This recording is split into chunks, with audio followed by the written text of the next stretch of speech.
the computer. Yours, I don't know if we'll play. If everyone's okay with that, I don't know. You can also try to time it. I mean, we can put it up there and just not have my audio playing and have it play through the speakers. That might. Yeah. Although I don't know if anything has changed. Okay. I just, We'll play the video. the people online will have their version and That's it. their own version. Yep, cool. Yeah. I'll just have this set up. And you could also, oh no, we'll see it from there and then hear it. It's all swelling. Everybody will get an experience with it. And then everybody can look at it on their own. That would be great too. Just gonna do a quick sound check on my speakers real quick. Perfect. Rolly. Olds is I go, Oh, there's trouble. I go, I guess I'm gonna dance here, and she goes, oh, Goldie came here. Oh, I need to get it. Once, because you're there. It's done. Right. People go return to kids. Hi, I'm taking a deep breath. If for the reason- It was. I know, I'm sorry. We had a quite a weekend, so. I had a busy weekend or something. Yeah, yes. I know. I did. I had an employee come in from Cabin Creek on Saturday night at like 7, and he's like, yeah, I left at 5. And somehow Cabin I Creek hope was out so, power. yeah. And So I I haven't haven't counted the by cash 5 yet. o'clock. He was like, we were there making brats outside, like on an open fire, just selling brats and stuff. He's like, "It didn't work, but. No. Yeah, oh my God. Welcome back, Sadie, I guess. Thanks. Luck this afternoon. All is well. What happens when you go on vacation? Yeah, All is well, all is well. And Dylan, can you hear me? Yes, Let's set up that parking meeting. sure, yeah. I am happy to do that. I think I sent some times that work this week, but I can resend for the next 2 great. weeks. Thank you.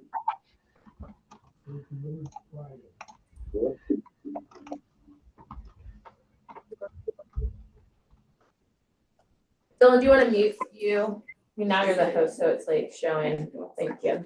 I don't have the answer to that. I'll compare it. I forward the email that comes along with this, everybody too. I just got it.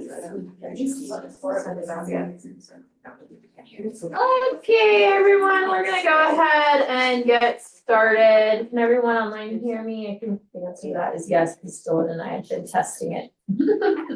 So we should be good to go. Alrighty. I'm gonna go ahead and call this meeting to order at 10:02, and let's do a roll call. Steve? Here. Andy? Here. Katie? Here. Sarah? Here. Me? Diana? Here. And I think Lindsay, are you online? Yep, I'm here. Awesome. I just need a motion to approve the revised agenda. And a second. I'll second. All in favor? So we have 2 minutes to approve. We have minutes from the September 19th virtual meeting, where we discussed the wayfinding, grant. So, did everyone have a chance to review those minutes? Can I have a motion to approve those minutes? Motion. Second?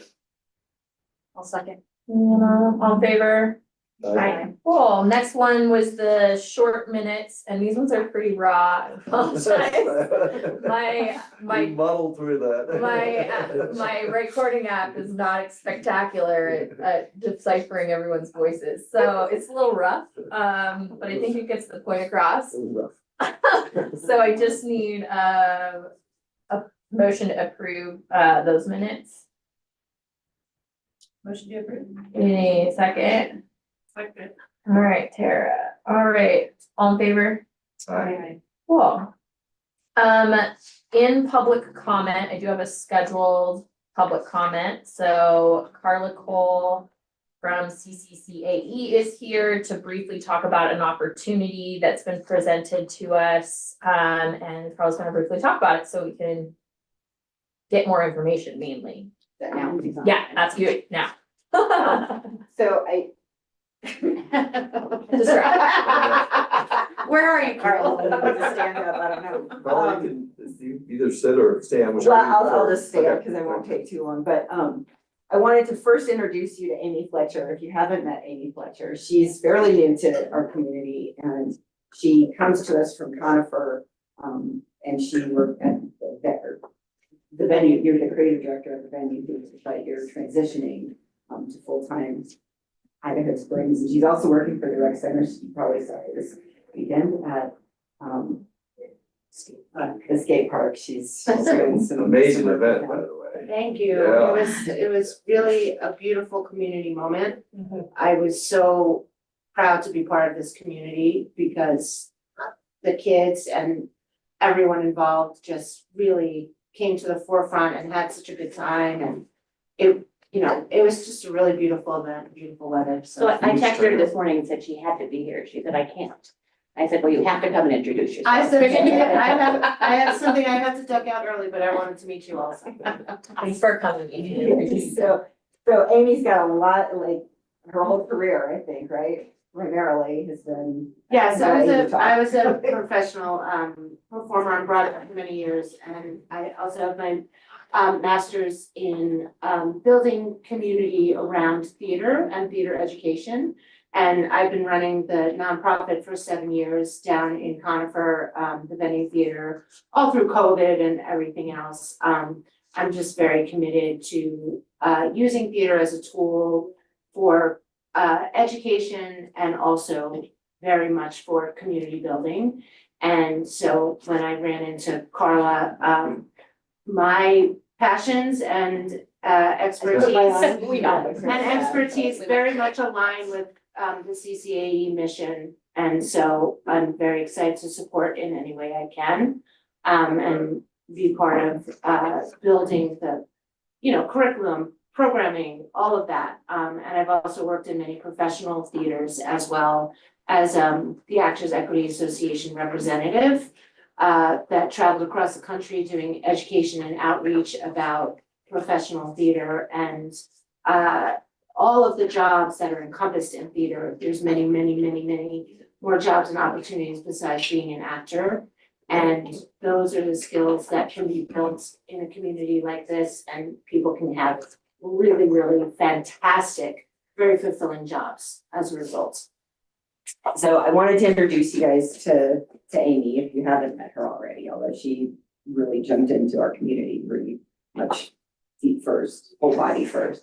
So that's wonderful. The opportunity that we're talking about, and some of you know, we are in the process of, we've been awarded the 1.538, but when we pivoted to away from the school building, we had to show, for moving into a private building, we had to show a $300,000 ad to unlock that 1.5. And that was due to the going from the public building into a private building and wanted to see community support. So the water bottles are one thing, which I still owe a number of you invoices on, but then that helped go a long way by showing the community support that went into the water bottles. CCI was really excited about that. Lindsay, is she online? She's on. Yeah, so Lindsay. Hi, I'm here, Carla. Hey, yeah, Lindsay. Hey, so Lindsay was down in Crested Butte this last weekend, 2 weekends ago, for some sort of thing with Dola, and Dola was there. And she introduced us to James Spires with Dola, who had presented, or who had been talking to her about a $700,000 grant, $700,000 public. CDBG. Sorry. Yeah, it's a CDBG public infrastructure grant. Yep, and it 100% can go towards art centers. They funded art centers before, and so we've actually got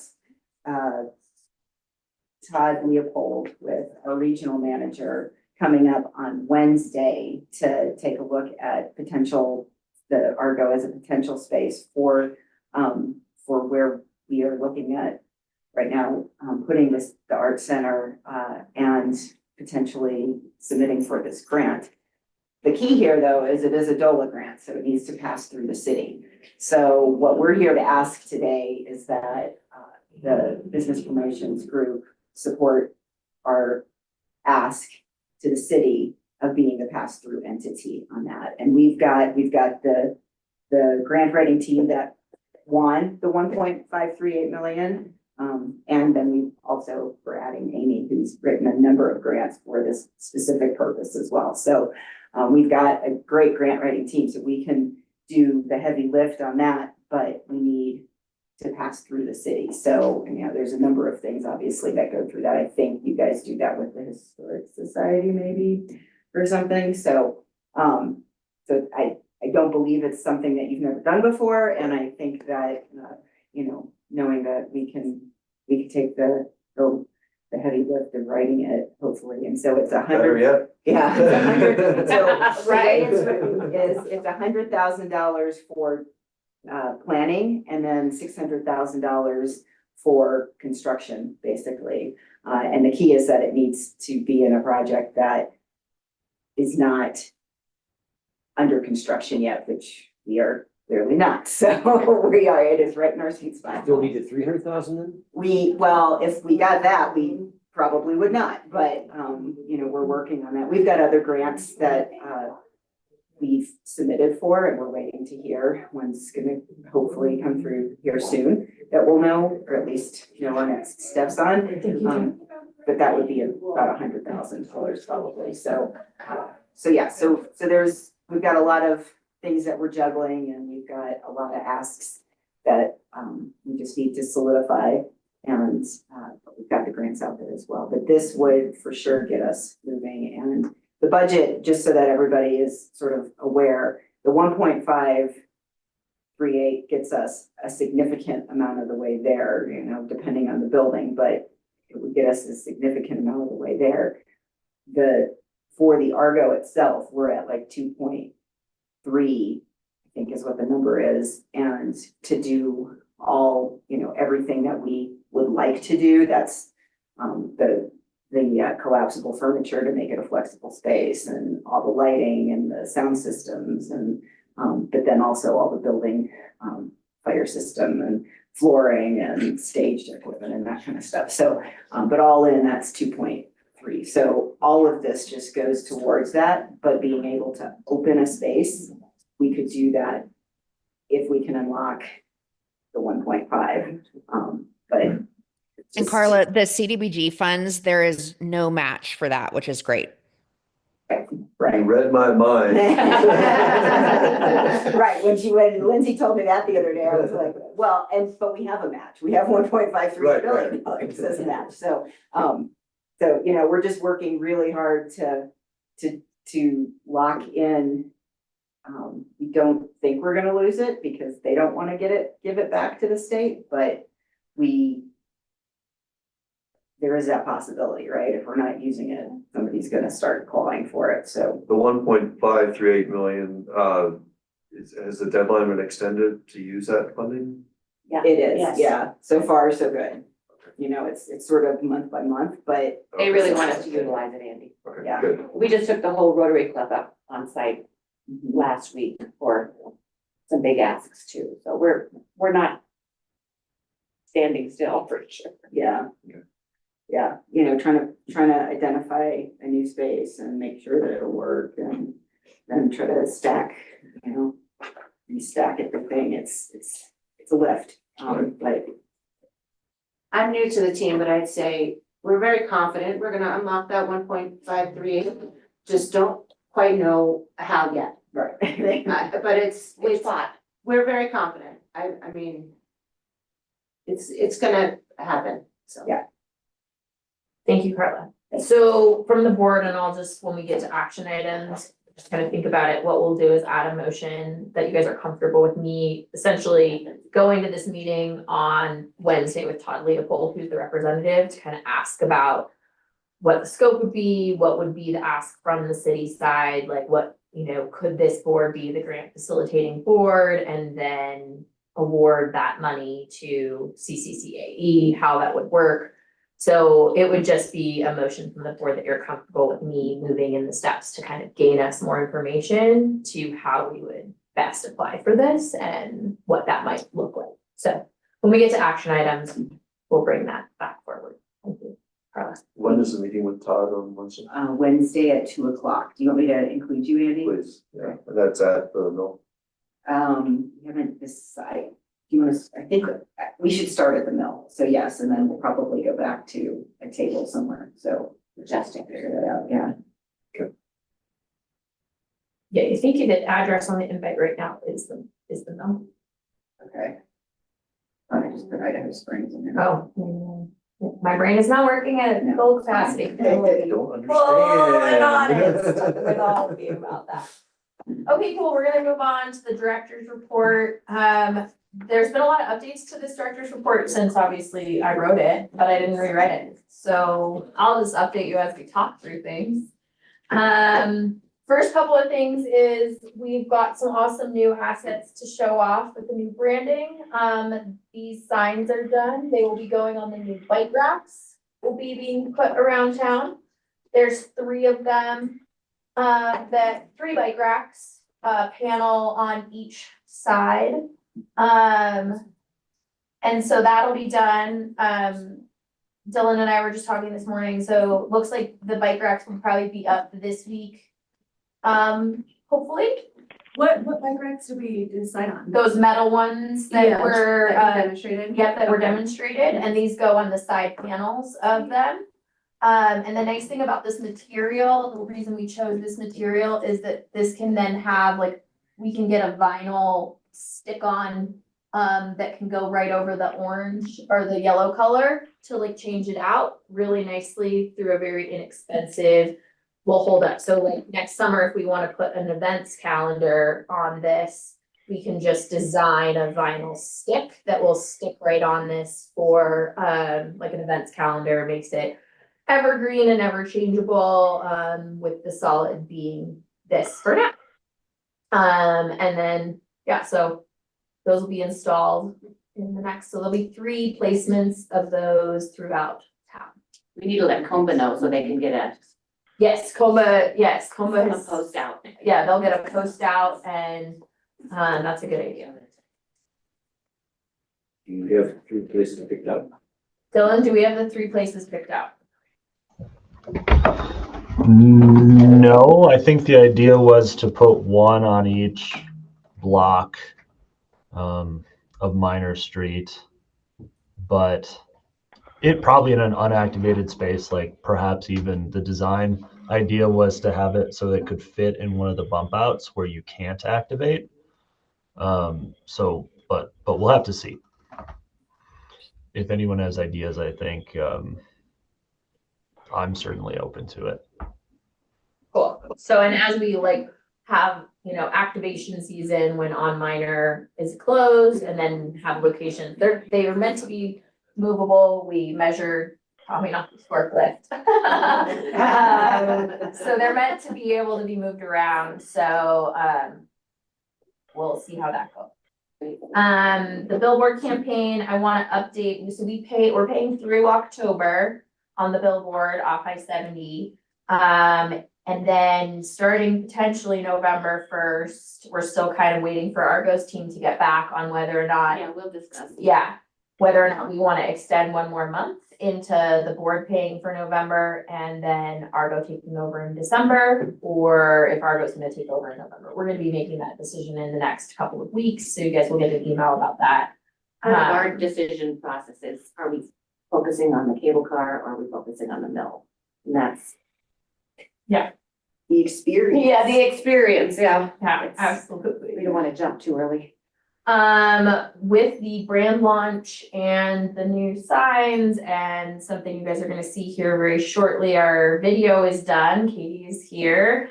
So we finished our brand launch video, and with that, Happy Llama is just about to open the portal, which will have t-shirts, mugs, notebooks, hats, playing cards, and like little packs of postcards, like 5 packs of postcards for purchase that the businesses can direct order for themselves. The price point makes it so that there's enough of a margin for people to then turn around and sell them for a little bit more than they have to pay for them. So that's nice. It'll also be good. We'll make decisions on the board purchasing those for swag, for events, giveaways, things. So all those items in that portal will be finalized here soon as well. So on that note, Dylan, I think we'll go ahead and play the video on your end, and then we'll play it in here as well. So the sound on this is not spectacular. Yet we'll play it in here and the sound will sound way better. So we're gonna start. Go ahead. If you want to play it in there with the sound, I could just run it on the screen with mine muted. It maybe wouldn't match 100%. So would you rather just play it twice? But we'll just do it twice. And we can always add a streaming link for the people who are joining by Zoom. Yeah, exactly. So, and all board members, you guys will get a copy of this where you guys can watch it on your own and see it. So we'll go ahead and do it twice still, and we'll have you play it and then we'll play it in here. Okie dokie. And I might, yeah, let's see. Okay.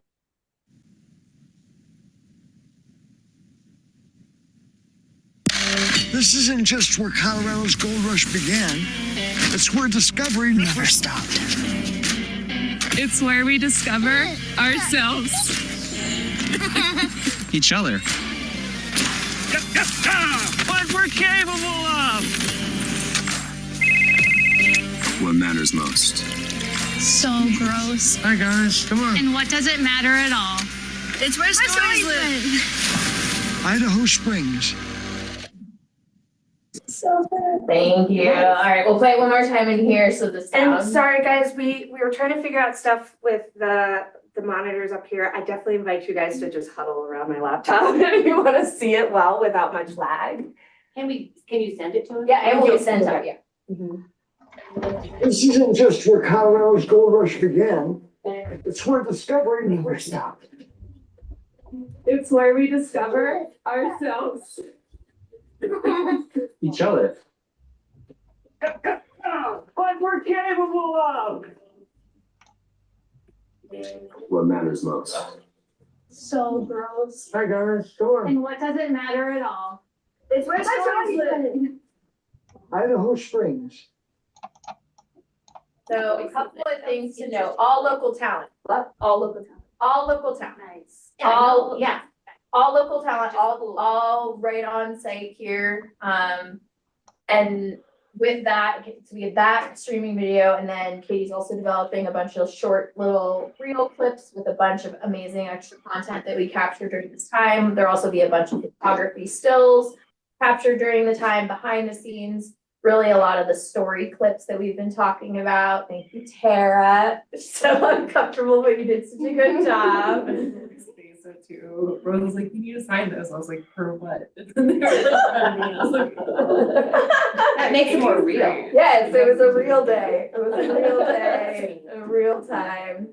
So that's done. So the next step in that is that we will be executing that on the new website with version 2 being fully played. So the first thing when you get on Idaho Springs website, you see that video, then it will go to our normal visit website.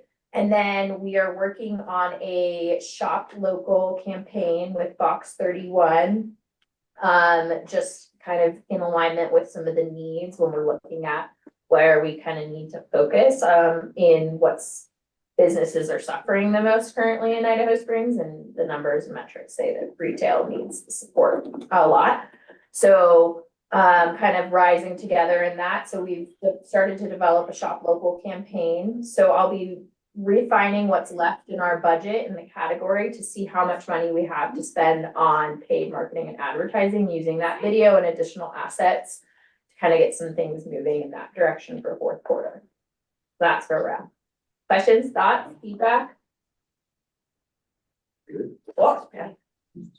So we'll start seeing that going out on streaming and then also on TV news or TV media in the metro area. So we'll see that will start happening pretty quickly. You guys will see some emails with some summaries of just basically this is kind of the plan. I'm working with our PR company very closely to make sure the partnerships. Fox 31 is doing a lot of the work for us for free. So they're developing a lot of things on the back end for us at no cost. Probably an Idaho Springs gift card program is going to be the thing where it'll be similar to a Visa gift card where Fox 31 is going to be matching those funds. So somebody buys a $25 gift card, it will be worth $50 and it will spend like real money in your stores. And it won't cost us a penny. So we're working on developing that campaign right now. And then they feature like a giveaway kind of a program on like on the Fox 31 like morning show. And it's like an enter to win and you get gift cards. And so there's a couple of different components to this. I'm meeting with the PR team later this week. I'm sorry, my meeting was supposed to be last week. So that's What's in it for Fox 31? Why are they? they're doing it out of a sense of knowing that they're, it's the relationship with the PR team. I mean, that's what we pay that relationship with that PR team for, is to leverage as much free collateral and free assets as we can get out of them. And they're all coming up to the Argo at 3:00 on Thursday. Correct. They're bringing their whole management team. Yep. And this is the sales. The sales. The team. sales component of Fox 31. So these are not reporters, these are people that sell paid media. And they've been offering us a lot of free things. I mean, they did those $250 Great Day Colorado segments. Those segments are $2,500 to just get a flat segment. And Idaho Springs businesses were given the opportunity to do it for $250. The Slamasters took advantage of it, Spice and Tea took advantage of it. And it has good returns. So these are things where this partnership with our PR team really pays off. Because he can really leverage a lot. He can leverage Bojo's marketing spend, he can leverage a lot of different other clients' marketing spends. He spends a lot of that section. So we'll find out more of the details of that. I'm meeting with the team on Wednesday to finalize that. Next thing in the director's report is this. Dylan, can you mute the phone participant? I can't mute them because I'm not the host anymore, but can you? Thank you. Next update is the wayfinding grant. So we had our special board meeting on the 19th of September to talk to Triba about the wayfinding grant and understanding that their proposal came in significantly over our budget. We had a really good conversation with Tommy Matthews and his team to kind of discuss what's already been done and then really what the scope of what we need. And then also Dylan, not me, Dylan pulled up and really helped me out. And Dylan met independently with Triba to talk about the status of where we are now. Which is really awesome. And from that, we have received, I didn't get it into your guys' packet because I got it really late on Friday afternoon. We have received a revised proposal from Triba for the exact amount of the grant, which is $30,000. Now, what it cuts out a little bit is a little bit less needed in step one, which was like the research and programming aspect, just because of a lot of the work that's already been done. And then it also cuts out step 3 completely, which was essentially like preparing for execution of the grant, like more about like just picking manufacturers, picking like managing the construction process or the implementation process. That was all kind of what step 3 encompassed. So he completely removed that, stating basically he would be willing to put that portion of the work into the next grant ask, which we'll be applying for the beginning part of next year, which is the implementation portion of the grant we currently are utilizing. Now, a couple of things that this does. This means there's now no money budgeted for Ember to consult or participate in this grant. Now, do we have left in 2025's budget a little bit of money if we want to say designate a certain amount of money to have Nate consult and participate in this grant as well. There is some quote in here for Triba to consult and work with Ember on branding and understanding how to implement the brand from a signage perspective. So Triba is kind of counting on the ability to work with Ember. However, I can also, work with Ember and represent the brand. I feel pretty confident in that as well. So it's really up to you guys on how you want to move that forward.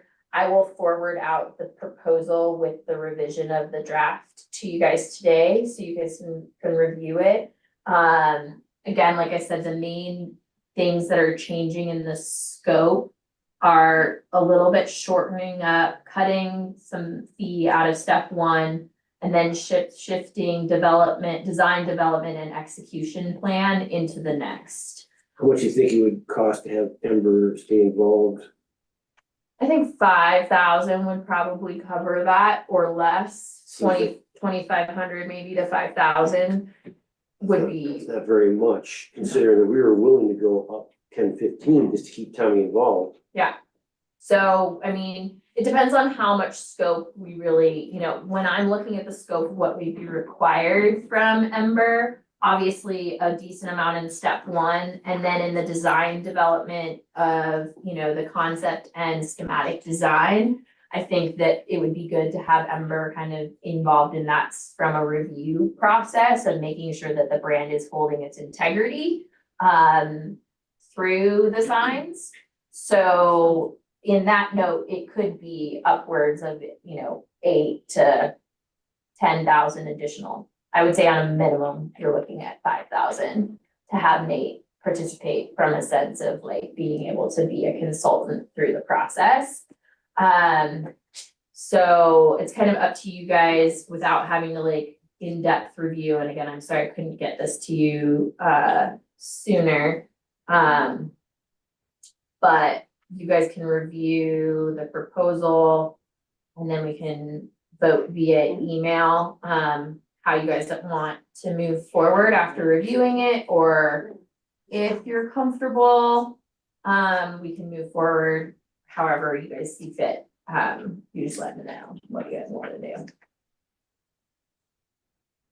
Well, I'm comfortable moving forward because I've been involved in the process, so. And I'm also comfortable trying to keep Ember involved, but hold them down to sub 5,000, because I think it's more just a overview consulting, not like implementation or detailed. We don't want him to get too involved and change and problems with him. Yeah. Just an overview, and that was great, because he does have really good mind for that. Yeah. I go with him. Tara and Lana were also on the September 19th call. Yeah, and you were there as well. You're on the phone. And your face was there. I Yeah. was out of the country, I'm sorry. No, you're totally fine. Andy wasn't there either, so. I was on vacation. That's my Or time. Lindsay. So, For a week, so. did you guys have any questions since you weren't there? Was there any questions regarding kind of like what we're doing and kind of the change? And also to review, what this will require is 2 changes with the CTO. I already submitted a change of timeline from the board's approval that we're at the meeting to change the timeline for the grant. We're still falling within the deadlines of the grant. We're just different from what our original timeline was. So I already filed a change of timeline scope. The second would be a change of scope for preferred vendor. We did name Ember as our preferred vendor in the grant. So if we do choose to switch our preferred vendor to Tribo, we'll have to switch it to that. And then he and I will have to go through the budget invoicing little requirement that the CTO requires, is how he invoices us needs to be very specific. Yeah, I think however we can work with them, they seem amazing. With Triba or with Nate? Triba. Triba. And I think that having Nate on part of the team is For sure. essential. Yeah. Yeah, he needs to be there to keep the brand in part, so. But some of the, do you know the pros and cons of Triba? Like, so it's the same group that Argo's using. So Right, there's for the some overall- wayfinding. So there's an overall in there, and then I think everybody who's in the meeting, he's pretty much a genius and a really good communicator. And he's just, to have the opportunity for a community like this to work with them is rare. And we're right in the coattails of Argo on that. So I think it's super valuable to keep him on the hook and move forward. And he's totally bending to our request. I mean, he probably could charge any other community 3 times that or 4 times that, not that and I, but he was really working with us. Yeah, so he matched his proposal to the grant, which is 30,000. So, and again, because we chose not to do the Fall Harvest Festival and we haven't really spent the total amount budgeted towards website build especially, we do have enough money that if we want to ensure Nate is a part of the process, we have the money there to have that as an extra on there. It's just a marketing expense from a consultant role. Cool. All right. Okay, that's the wayfinding. We applied for a grant in collaboration with the County Tourism Board. We'll be hearing about that before too long. Another grant update that is kind of in the works right now is Dylan and I have found another no match grant, which we're pretty excited about. That is a 150-250, essentially kind of historic preservation / activation that promotes community. So he and I are working with a bunch of different people to essentially build into the Visit Idaho Springs website, as well as potentially pay for on the ground real people to do historic self-guided walking tours throughout our existing assets within the community. So we have a really tight turn. Dylan and I are working on applying for that grant in the next 2 weeks. And again, it's a no match grant. So it's kind of like, How much is it? how much, Dylan? Sorry, my brain. 25,000 to support it. How would you use it? So using the existing assets that we already have, such as the place markers on, we could print smaller QR code style matching things that people could then scan a QR code. It would bring them to a video or a picture page that talks about the historic asset.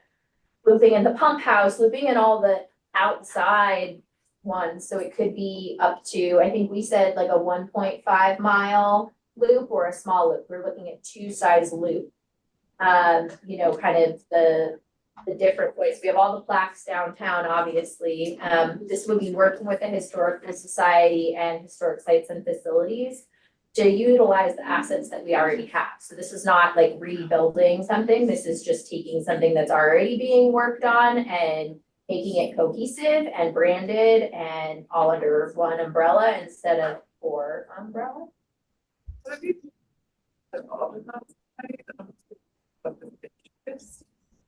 Yeah, that's a great idea. But definitely, if we get awarded the grant, I think having his kind of eyes on it, I think the first step is Dylan and I are just kind of getting all the people that would be components and how to like execute that. So Ross and Kent from a website development standpoint, Phyllis from Historic Sites and Facilities, and Jan Boland from the Visitor Center Historical Society.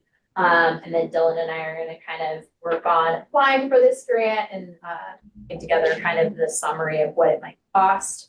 Ross and Kent are getting back to us on like the software development fee. Require a little bit more software and some coding than we have, which is nice we have. For each other. It support each other for sure. Yeah, absolutely. So that grant is underway. Dylan and I are in the process of kind of pushing that forward, just get it applied for. Dylan, the deadline is There's an initial draft deadline that's October 13th, but the actual deadline isn't until the end of October. So we have a little time to workshop it ahead of like the next community promotions board meeting. I think we could then kind of present, this is what is going to ultimately go into it and all of that. exactly, yeah. My goal is at the 20th board meeting is to have a full, this is what it's gonna look like. This is how much it would cost us. These are kind of our suggestions on how to move it forward. Who's the application to? It's to, is it a wedded or is it a doula? It's a state historic fund, and we only are eligible for it because we're a certified local government, and that's why it's offered at a 0% match. to do programming that is specific to the anniversary celebration of the 150 years of Colorado, which Idaho Springs is quite an important part of those 150 years. So, Well, has the HPRC been in the loop on this, or will they be in the loop on it? I talked to Lisa, who's the chair, but we haven't had we have a meeting coming up on the third Tuesday in October, so we'll talk about it then. Right. Yeah, just to make sure they're in the loop on that, because they are of course, the CLG. Right. So that's another grant opportunity, and then looking at 26 grants, I've got 4 in my queue. So that'll be fun. Yay. So events and planning, the final Minor Street Block Party happened. We raised money for the skate park. What was really nice about this is that Lauren Lavender executed and ran that event without me. So it was really nice. She did that in a volunteer position. She got a live painter that came up and did live painting. We have a really cool skateboard themed live piece of something to do with. We'll decide. I'm gonna talk to Cam, kind of see what the best way to put that to use. But that was a fun event, and it was really also just nice that Lauren was able to take care of that, and I didn't really have to do anything, which was really nice. Next thing we're planning is Halloween trunk or treat. So to note that, this will be Thursday, October 30th, because Halloween is a Friday, kids don't have school. So schedule of events, arrival and setup around 1:30. We'll do like we did last year and have the Halloween magic show at Citizens Park at 2 o'clock. Then he'll start releasing the kids kind of in a cadence. It worked really well last year to kind of slow their roll. Then the kids trunk or treat minor, starting around 2:15 until about 3:30. Then the kids walk back to Carlson. I'll be sending out an announcement to everyone in the community, nonprofits and businesses, for anybody that wants to come and activate on minor, as well as all minor businesses, obviously. That is the last official event of the Minor Street season, and depending on the tone of this board, we get to decide. As of right now, we are transitioning back to a one-way street the following week, that Monday. And unless the board feels differently, that's the course we're gonna go this year. Why do we want to turn it back into a one-way? Why don't you guys just keep it closed? And keep it as a walking pavilion for people that hang out downtown? Because we have nicer days throughout the year. I mean, it kind of surprises us. It's not really activated, use the parking, we see more customers because they window shop when they're driving by, they drive slower when it's a one-way. Sure. And in the wintertime, when you have it closed, it's the ghost town. Sure. And I'm also biased because our side of the street is chilly. There's no sun. There's no sun. What I yeah, can ever. say, what I can say is that from the other side of the street, when we have the picnic table, like last year was the first year we took everything away. Yeah. Years previous to that, we were allowed to leave out the picnic tables and some things for people to sit, and in all honesty, people sat there. Mhm. And they were used and they were activated, and it was nice to have some additional places. Maybe we consider leaving some parking spaces on the sunny side of the street closed off to parking. We could put a bike rack in one, we could put a couple of picnic tables nicely placed. We have more nice days than we have bad days, and I have spoken to Public Works and they're comfortable with that. And they feel like they can manage and deal with snow removal and using the black gates in certain key places to make sure that those areas are protected, and we could maybe designate 1 or 2 per block. When it was left off in the past, like I didn't have any issues with like cars hitting anything or anything. It was like those black things worked fine, and even that huge snow was that year. And it was like a little bit of a problem, but nothing crazy. Like it was huge. It was like whatever, like So much snow. 4 or 5 feet or something. Last year? No, it was 2 years2 ago. years ago. We get one every year. Last year it was like 4 feet. So I didn't have an issue with it, and then some people had it, some people didn't, but Yeah. I think it worked fine. I'm open to either, but I didn't have any issues when it was everyone selected. Thoughts? We do have those black, planters, Mhm. those metal planters, which provide, the big thing we're concerned about is when you mix traffic and people, that's concerns. We wanna, I think if we did a hybrid, we wanna make sure that we know which parking spaces on the north side are gonna be designated for activation and that we have enough planters or barriers or whatever to secure them, so.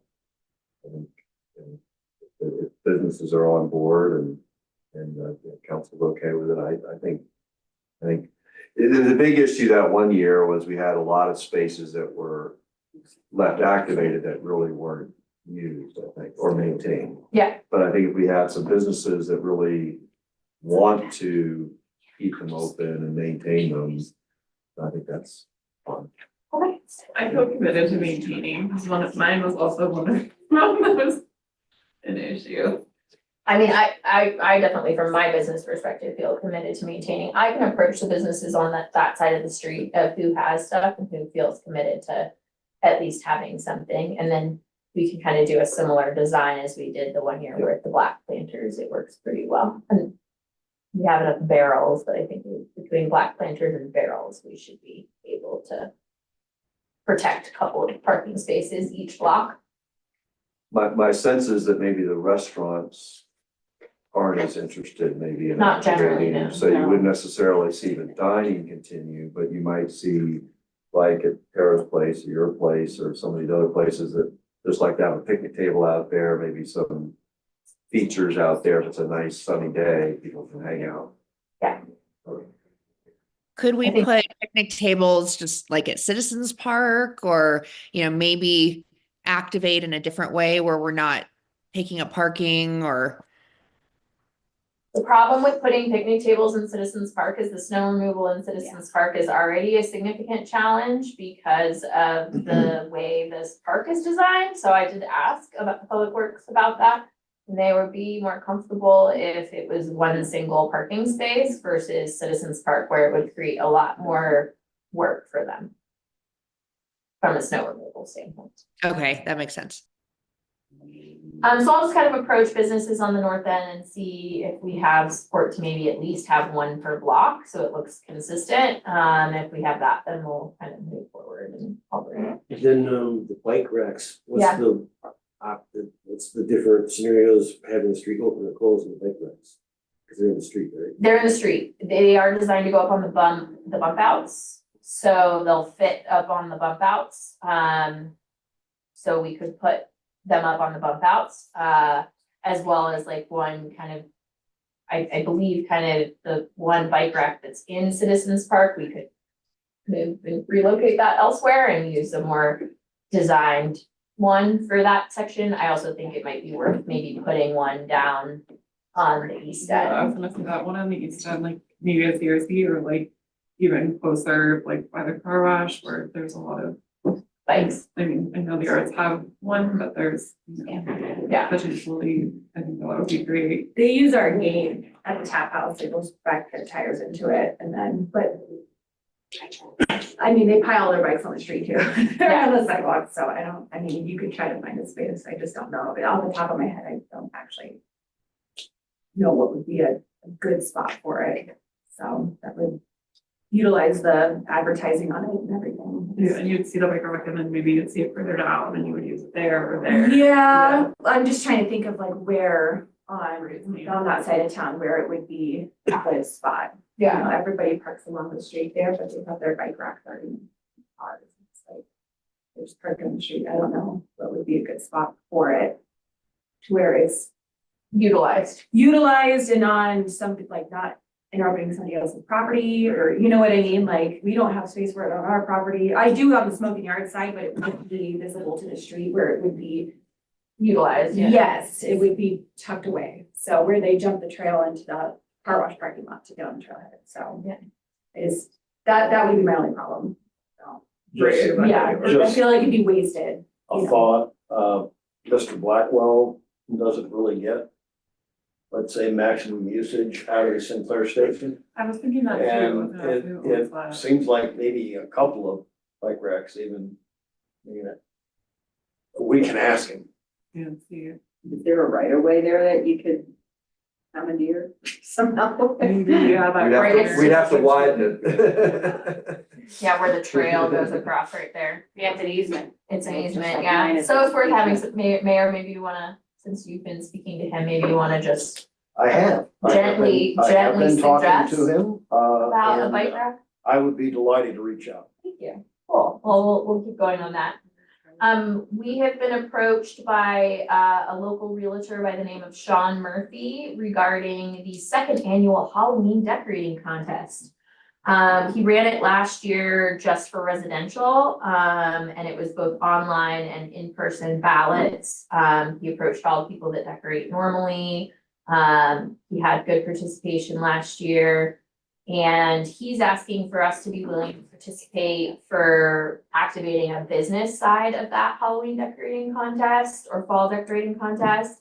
And then us supporting and splitting the cost of prize money and trophies, working with Happy Llama to design like little plaques or trophies or little sticker decals or something for businesses. And then for us to participation in cross promotion.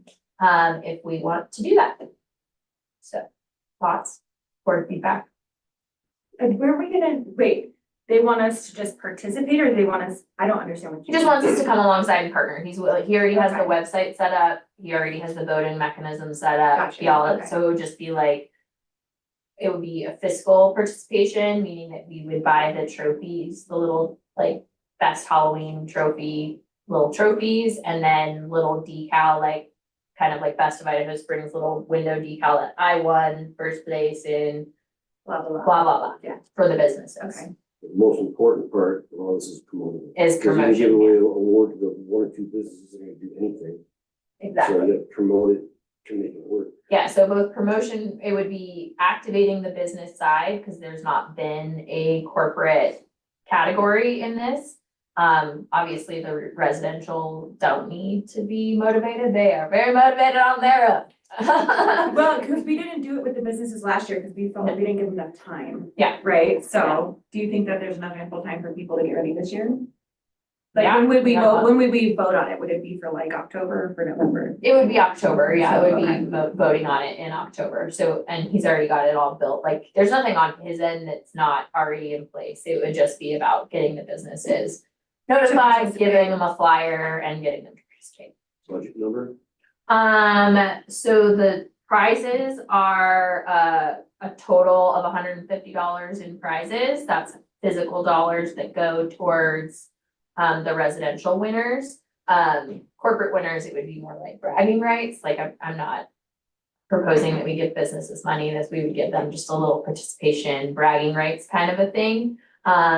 Happy Llama says trophies, and then the little decals would be under $300.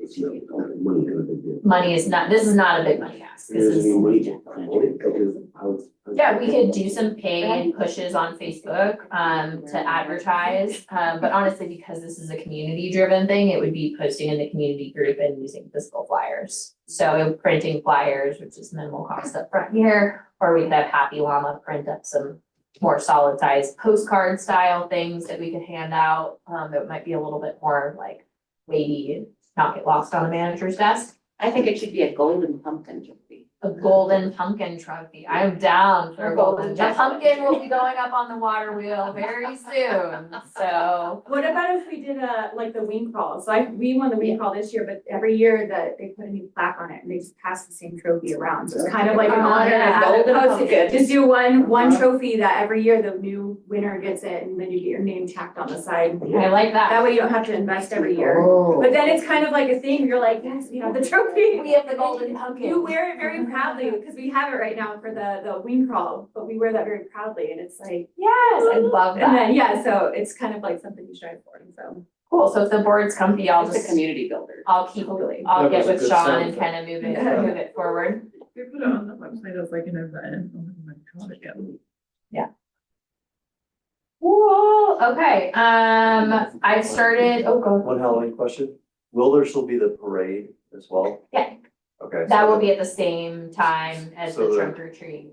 Okay, so will the, magic show happen at 2 and then the parade will happen? Well, so Or- they're gonna parade, you know, like they did last year, they're gonna come up Water Wheel, come here, so the first parade section of Right. them will be down Idaho or Mall here. relocation?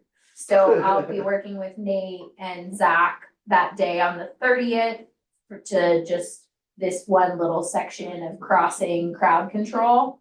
Then they'll walk down Idaho. We'll have the section of 16th closed right there. Put the hay bales up. They can sit on hay bales, watch Magic Rob.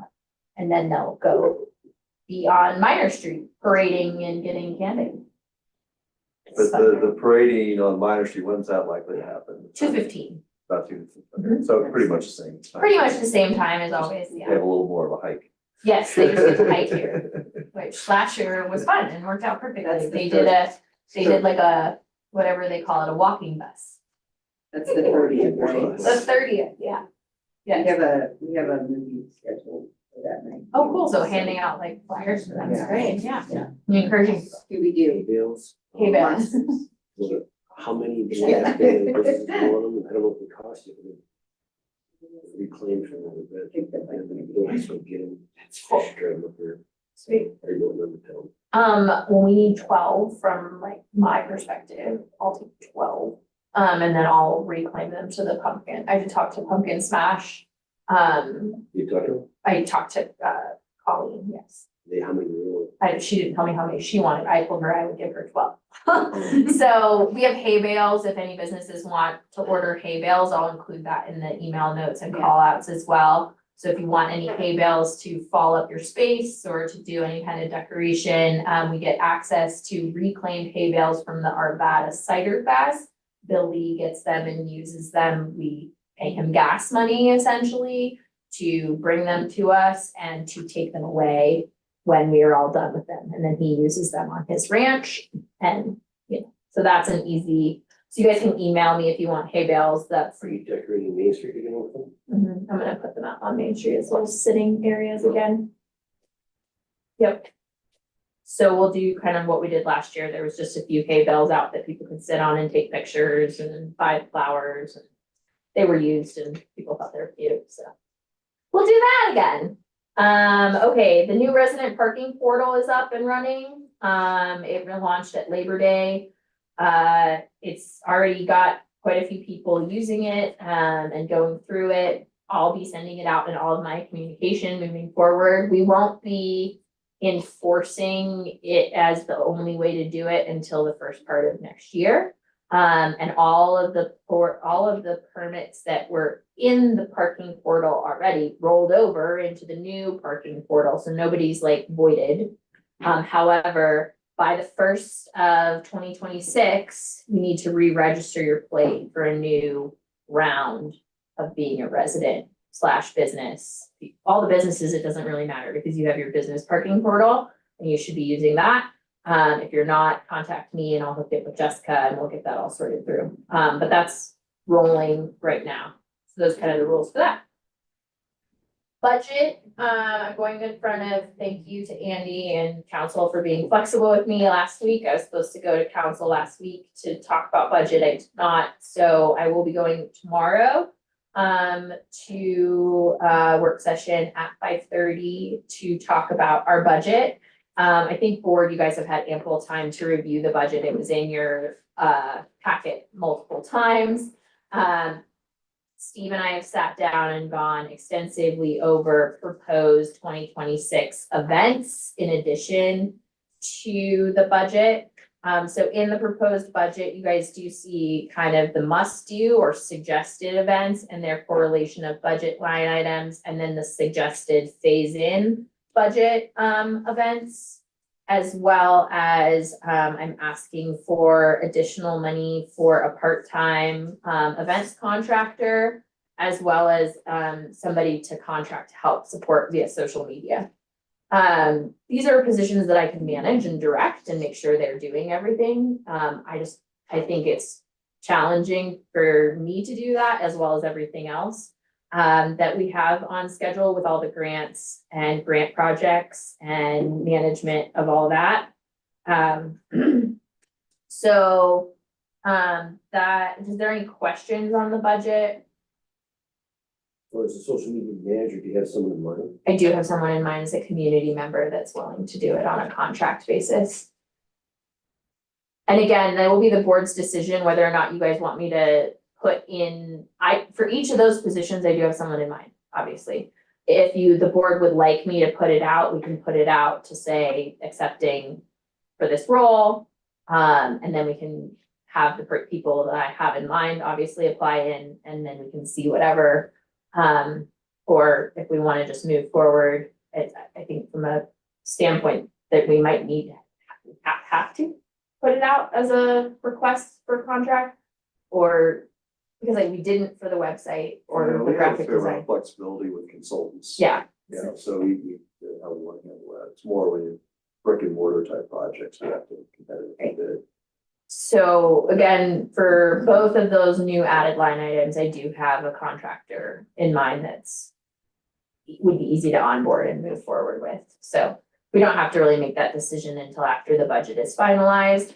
Once the budget is finalized, the next thing I will be presenting you guys with is a strategic action plan for next year that will have all of our ROIs, KPIs, and then how I plan and want to have this budget lined out. I'm working with Andy and Guy on kind of formatting the section of the actual budget on the city line items so that they line up. My budget and the city line item budget looks similar versus right now they do not look similar. So it's kind of a fun little plug and play situation for me, but Andy and Guy are working on that behind the scenes to make it so that when reading reports and such for me, as well as for the board, if you guys are ever looking for that, you guys can easily find out where we are. That budget is reported at every council meeting. So our section of how much money we've spent is always available at the city council meetings, as well as I'm getting better at making sure that you guys have it in your director's report as well. It's just right now, it's kind of hard to keep track of how things are coded and where's what. Sadie, could I just say one thing about the budget? Yeah. So I am 100% for the increase. But council also has to be on board. Yep. And please understand that if you don't get the whole enchilada, it probably is just a matter of timing. Because, to date, we are just now coming into this season where we can really get a return on our investment. I mean, honestly, we didn't need a lot of help during our busy summer season. But now, where we really hope things would make a difference is when it slows down. And I-70 traffic is down 9.5%. It hasn't been this slow in 10 years, 2015. And I bring this up because instead of being down 9.5%, the city is actually up 2.79. So I think we're already seeing some good results. And I would be the first to admit it probably is down a bit in downtown and probably up a bit on the east end due to the bike park. But I'm only bringing it up because if council should want to say no to the increase or meet in the middle, please don't take it personal. It's just that it's kind of a leap of blind faith at this point. And I believe it's money well spent. This time next year, we'll have great figures to see what was the return. But right now, it's asking a lot considering we've never had this before. So just keep that food for thought as we move forward. Are you talking about like getting extra contractors on board or just the entirety of the budget? Well, the entirety, Okay. really, because, we're jumping up from, 200 and, It's an increase of 160,000. yeah, see, from about 270. So 160 increases. Yeah, so Pretty our large. section of the budget for 2025 was 255,000, because also weirdly in that category is like the visitor center and a few other things that we're gonna move around, so that we will have a designated community promotion budget kind of section of the actual line items. Last year, our budget was at 2,551, and then 2026, I'm asking for 416, and some change. So it's an increase of 100, a little over, 169, is the increase I'm asking for. The categories of increase are my salary, social media management, a significant increase to our local events programming to spread out that calendar and to activate more, which was the request of the businesses and the people of the community. All I heard all summer was, why don't we have more? Why don't we have more of this? Can we do it again? Can we do it more? I'm like, yeah, sure. We're gonna ask for more, as well as a person to help make sure that more does not kill me. And then the increase in holiday lighting, which would be the year-round lights on Minor. And then there is that also to note, 60 of that money budget is all grant, is the money for grant spending. So that also is important to note, that 60 of that. So really, I'm only asking for $100,000 increase. So how would it work? Would the city council say no to items or just cut it by this much percent or? Well, Steve, I'm just speculating. My guess is, I don't think they're gonna have a problem having spending at least that was approved. I just can see maybe a concern of, before we do $160,000 increase, let's see how the first 255-1 is panning out. And, nobody would want to see us spend 255 and have negative. Although I did bring up the I-70 slowdown for a reason. Well, and I also have going to council prepared for these questions. While I don't have direct ROI right now on what we spent, what I can say is if you're looking at historical reference in comparison to tourist towns that are similar to us, Manitou Springs experiences 2.3 million visits per year. They're down 10% over last year. Breckenridge experienced 2.9 million visits as of to date, and they're down 7.4%. And thank you, this is exactly the kind And of figures that we need. as of right now, from May 1st to September 2nd was the period of time in which I measured these Manitou and Breckenridge in that same time period, May 1st to September 2nd. In downtown, we experienced 700,000 visitors. We're only down 2.8% over last year. East End, 600,000, 290 visitors. We're only down 1.8% over last year in that same trend.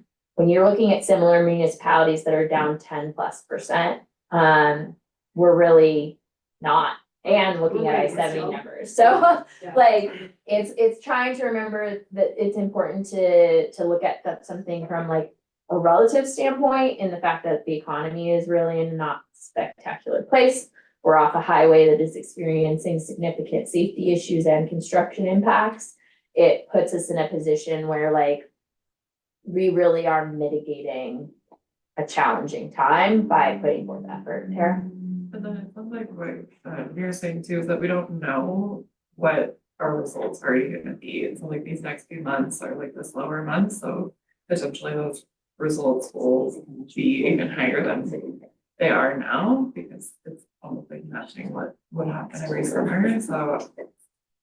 Then do you know what the cash equivalent to that 2.79 sales tax increase is? Because that could be argued some of that 255 did affect that number. Of course, maybe, I know it's mostly like traffic on that end of town, but also in the downtown district, most businesses are probably down 2% or something, but it's a lot better than being down 5%. Some of this activation could have helped. Steve, you are exactly right. And so last year, sales tax numbers, we were in about $4.7 million. So 5% would be 235,000. 2.5%, we're at about 117,500. So we know we're at least $120,000 up on sales tax over where we otherwise would be. So that is basically half of the budget that was approved at 255.1. Now, if you want to weigh, and this is where the numbers get really big. If you want to weigh, would we rather be like our neighbors?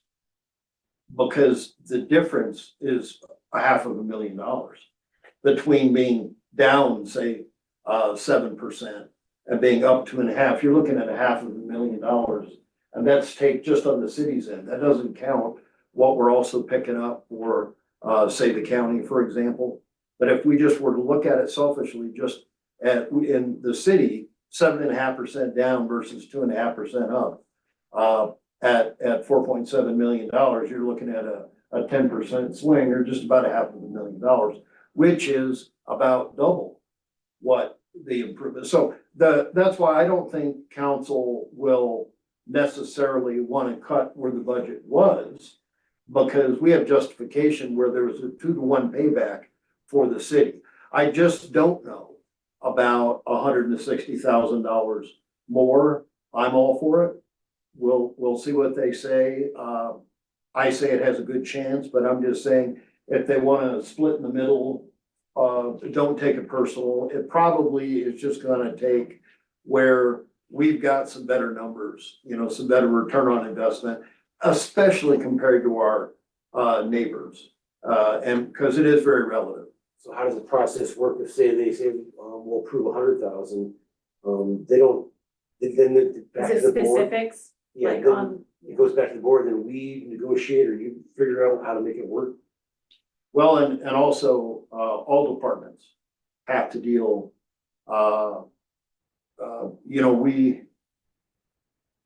we have limited funds, so, you could have a case where, we're going to cut, I'm just making it up because police, and our chief handled it really, really well. He's got skin about that thick.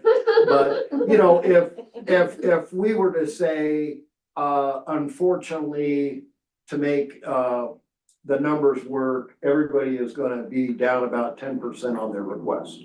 I'm just to simplify things. And, so I don't know necessarily that council's gonna get down to any kind of a micromanaging, and say, oh, we think, an additional, concert in the park series, should be, struck through. I don't think they're going to get to that. But they may say, before we approve 160, albeit maybe 60 is grand, let us see how 255.1 pans out, plus keep pursuing grants. They could. I'm just playing devil's advocate here. I am in strong support of this budget, but it is a leap of faith, not entirely, because we do have numbers, and that was exactly what I was looking for from Sadie with our neighbors.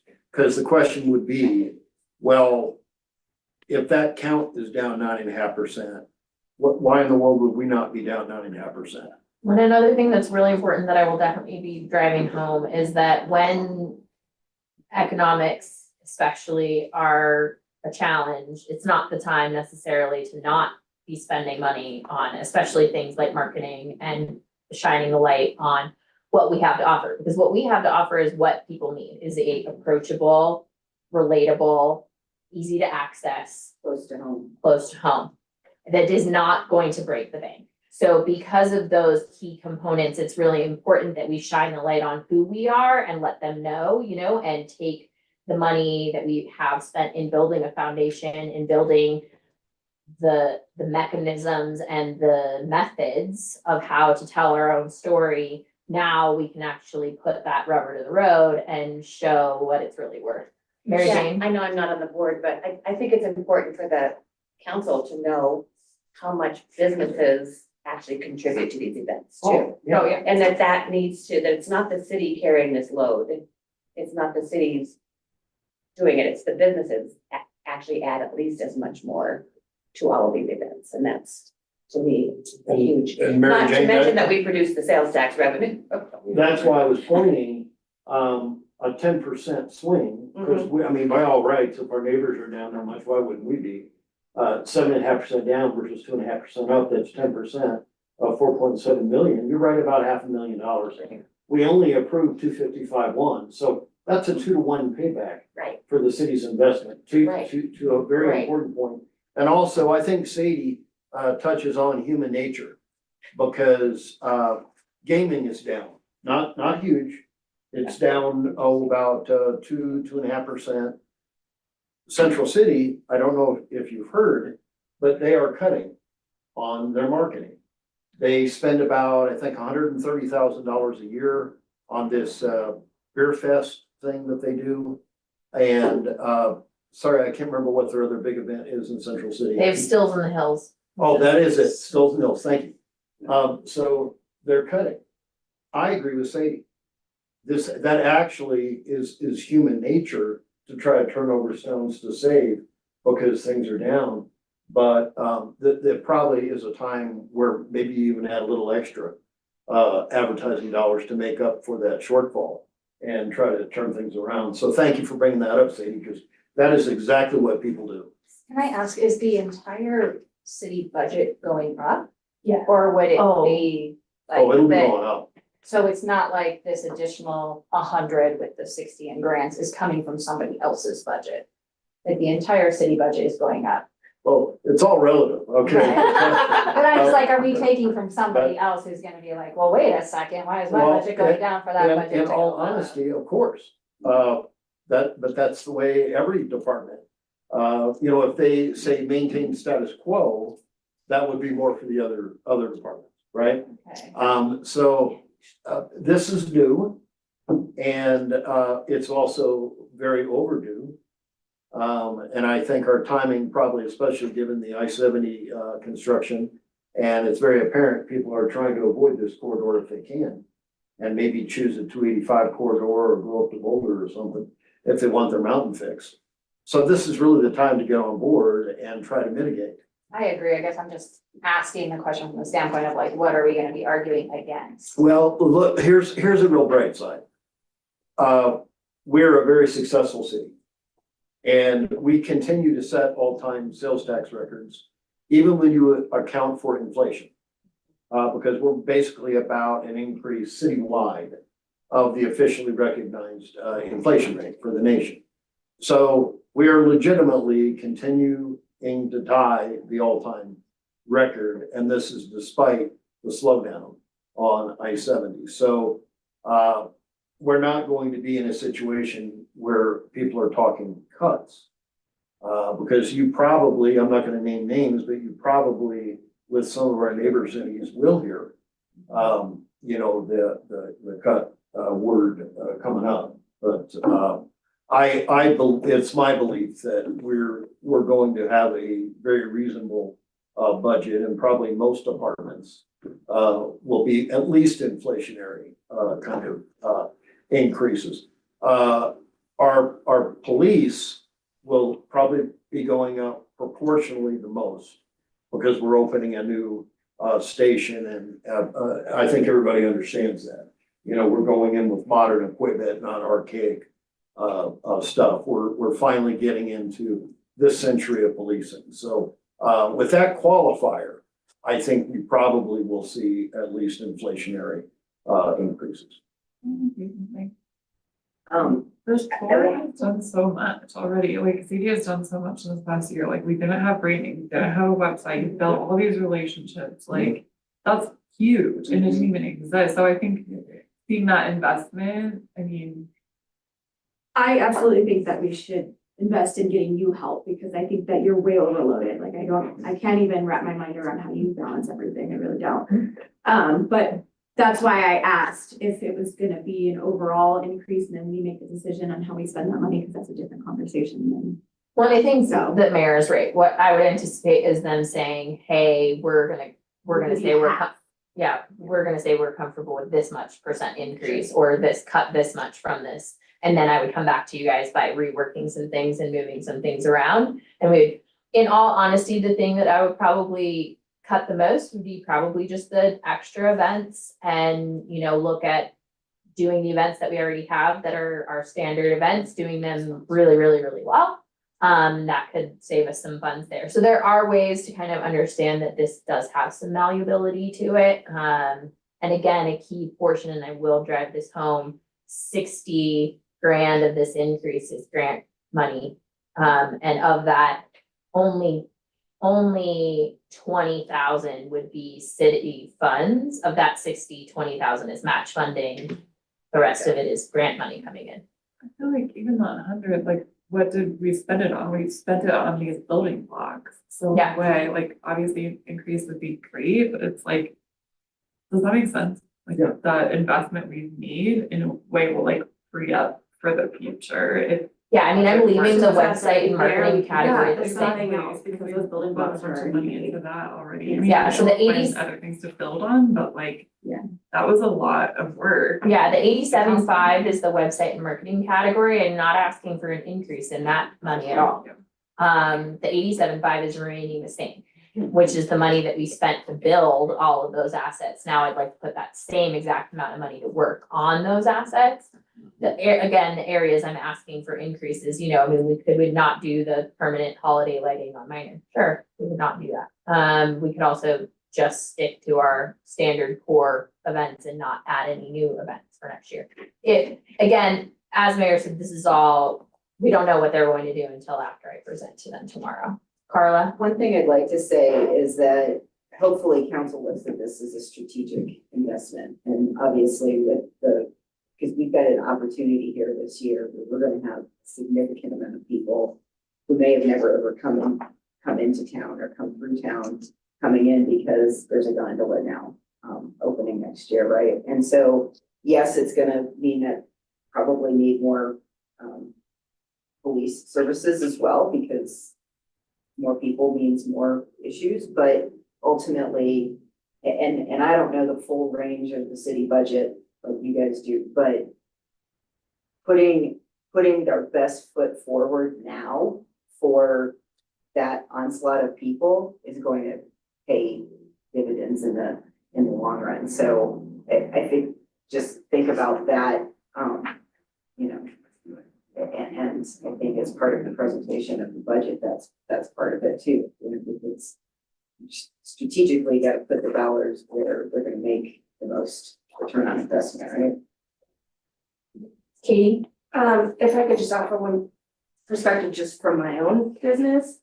I think that there was also a huge value add in that Sadie and the work that she's doing is not just like the actual final budget. It's how much she is, I think, lighting a fire under people's feet to put in a lot of in-kind work. I know that from a video perspective, talking with Sadie in a very, early perspective, she kept things very much on budget. And we expanded the scope to what it would have probably been twice the cost, but she was able to get all of these other businesses, all of these other people on board to do in-kind work. So the value that that she's adding is not just the money that was spent. It could have been twice the cost on, I assume, many other events and many other marketing efforts. I know you guys were talking about someone who could be, billing 3 times the amount and is working within that scope. And I think a lot of that is very much, I can say from my own perspective, a lot of that is Sadie making that happen with all of her connections and keeping costs down, but getting the best of the best out of it.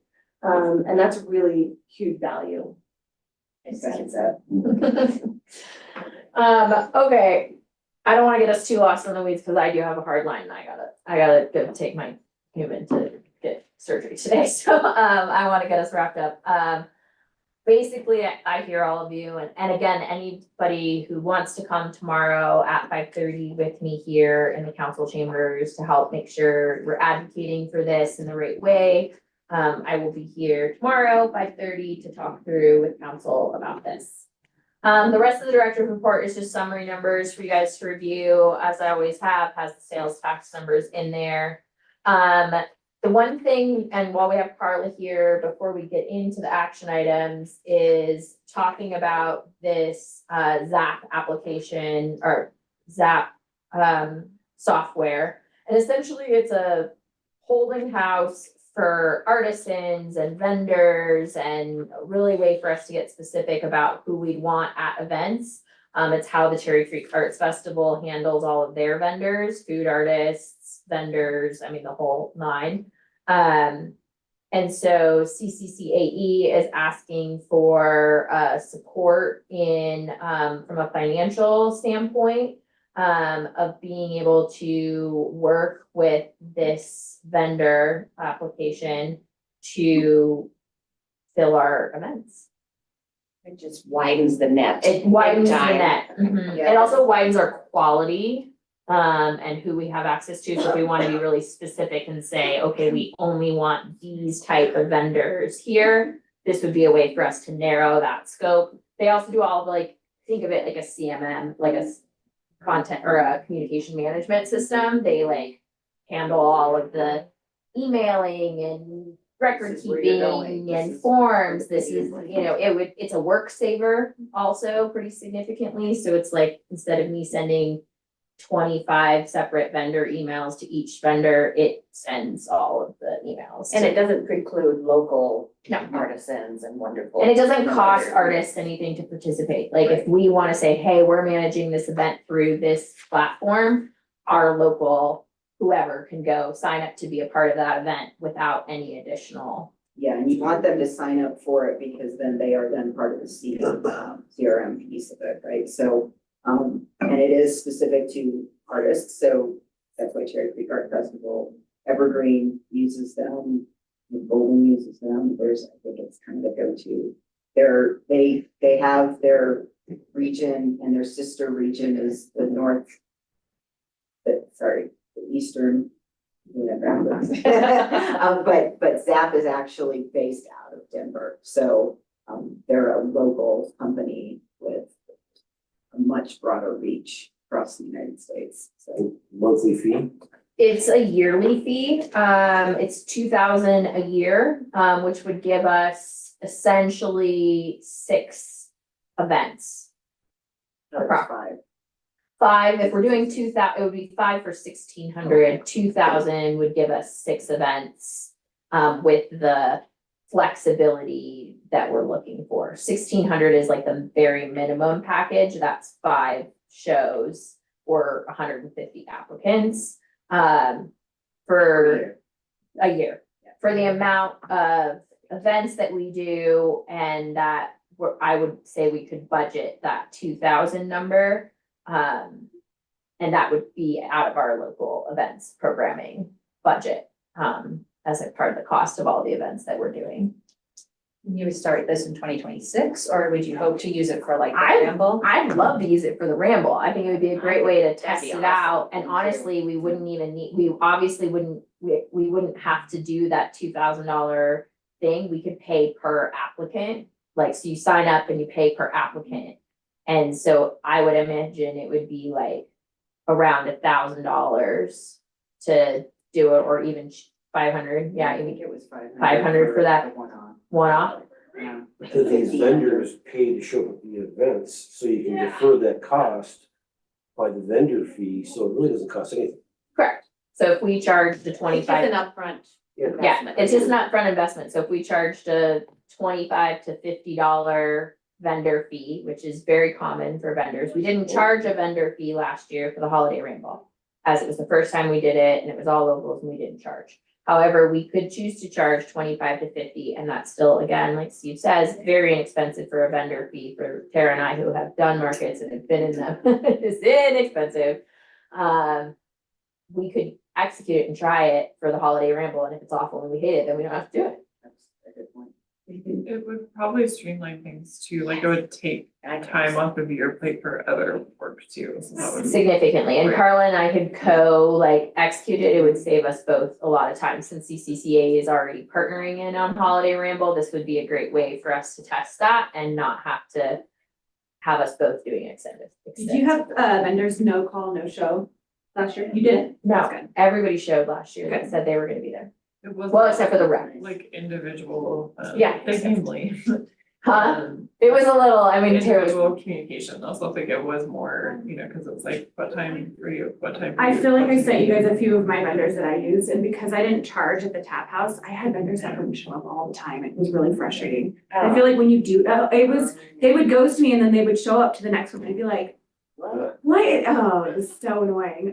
So I feel like when you do charge them, it gives them kind of an incentive to come because they've like already invested in it. So they want to, they want to get their money's worth. Well, So- and with ZAP, I think, you know, we want local vendors as well. We want local artisans, we want local vendors, but we're gonna get we're gonna have a much broader reach Oh, for yeah. people that and right now, I mean, people are already booked for that weekend because that's a big weekend, right? Like it's the weekend right before the Christmas holiday. And so there's a lot of vendors that probably are already booked. And so but we'll have a broader reach with that. So we'll be able to get more people and maybe some different, interesting, and hopefully they're more professional, like more professional, but you know, they're on that site More because experience. that's what they're doing, right? But yeah, they That's- wanna set their calendar to have a place to sell every week, right? Or so. cool, thank you, Carla. So the three motions that I have before you guys are a motion to approve the participation with CCCAE in pursuit of the DOLA grant. A motion to approve the 2026 budget for recommendation to city council. And then a motion to approve ZAP in partnership with Clear Creek Arts and Education as well. So those are the three motions on the floor. Any discussion around those motions? Or additional questions? Cool. First motion to approve participation with CCCAE in pursuit of the DOLA grant. I'll motion for that. Oh, Lindsay's got it. All right. And Terry, you want to take the second? All right, all in favor? Aye. All right, motion carries. Second motion to approve the 2026 budget for recommendation to city council. So moved. All right. second. Steve moves, Lana second. All in favor? Aye. Okay, last motion on the table is motion to approve ZAP in partnership with Clear Creek Arts and Education. I'll motion. All right, a second, Second. and a second, all in favor? Aye. All right, I'm sorry. no, me too, I have to jet as well. Thank you guys all for your support. So I'm closing the meeting at 11:30.